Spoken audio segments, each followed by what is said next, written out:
ওইছে বাবা, আর পাট নিয়েন না, রুগী মেলাক্ষণ ধরে এসে বসে রয়েছে, তাড়াতাড়ি নামেন। বাবা দেখে শুনে নেবেন না। চিঙ্কু বাবা হাজির। বলো বাছা, তোমার কি সমস্যা?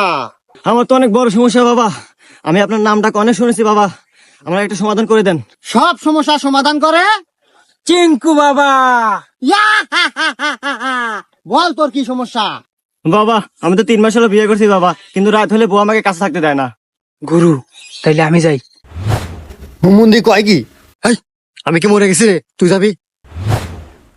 শোন, তোর এই সমস্যার সমাধান আমি করে দেব, কিন্তু কিছু টাকা খরচ হবে তোর। বাবা টাকা আমার যতই যায়, কিন্তু আমার সমস্যার সমাধান চাই।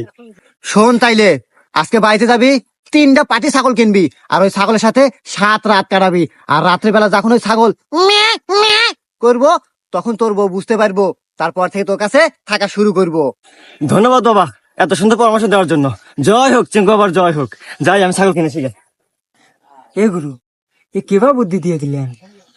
আরে হুমুন্দি, এই জন্যই তো তুই আর শিশু আর আমি গুরু। শোন, ওয়াক যে বুদ্ধি দিছি, 7 দিন থাকবো ছাগলের কাছে, এই 7 দিনের ভিতর 5 দিন যাবো আমি, আর 2 দিন যাবো তুই। সমস্যার সমাধান। গুরু, আপনি তো মহান, দেন আপনার কপালটা একটা চুমা দেই। করলো কি রে? জয় চিঙ্কু বাবার জয়। বাবা বাবা বাবা, আমি তো বিশাল বড় পাপ করে ফেলেছি বাবা, এই পাপ থেকে বাঁচার উপায় কি বাবা? শান্ত হ বাছা। উপায়? এই চিঙ্কু বাবার কাছে সব উপায় আছে। তুই কি পাপ করেছিস বাছা, বল আমায়। বাবা আমি তো বিশাল বড় পাপ করে ফেলেছি বাবা। আমি একজন দুধ বিক্রেতা, এক বাসায় গেছিলাম দুধ বেচবার, পরে বাড়ির ভিতরে ঢুকছি, আর এই যে বৃষ্টি নামা নামছে বাবা, সারা দিনেও ছাড়ে না। তোর ওই বাসায় একটা আন্টি আছিল, আন্টির সাথে আমার মেলামেশা হয়ে গেছে। শোন বাছা, এই বয়সে এগুলো হয়েই থাকে, এগুলো আমাদের কত হয়েছে। যাই হোক, এ পাপেরও সমাধান আছে। শোন, তোকে একটা আমি মন্ত্র পড়ে দেবো, এই মন্ত্রটা তুই 500 বার পাঠ করবি, সব সমাধান। বাবা, আমার কথা তো শেষ হয় নাই। শেষ হয় নাই?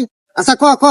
তো বাবা আবার একদিন রাস্তাতে যাওয়ার পথে হঠাৎ বৃষ্টি, কোন জায়গায় আশ্রয়ের জায়গা না পায় বাবা ঢুকলাম ছাগলের ঘরে। তো সারাদিন বৃষ্টি ছাড়ে না বাবা, কি করবো, ছাগলের সাথে ওয়াকাম হয়ে গেছে বাবা। গুরু, এ কয় কি? এ কি আগের জন্মে আপনি শের কেতা ছিল নাকি?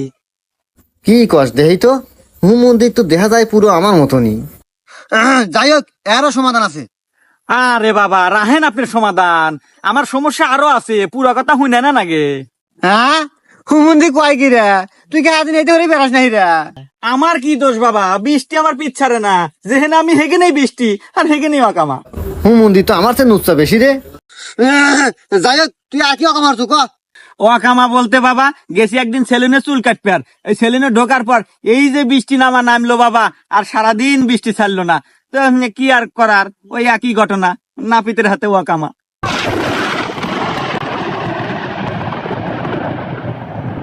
গুরু, আকাশে মেঘ ডাকা শুরু, মনে হইতেছে আর কেরামতি হবে শুরু। যদি বাঁচাই বেরসান পাছা, তাড়াতাড়ি ধ্যান দৌড় দিয়া কাছা। কি বাবা সমাধান নাই? রাত তো সমাধান, নিজে বাসে পাবেন না। চিঙ্কু বাবা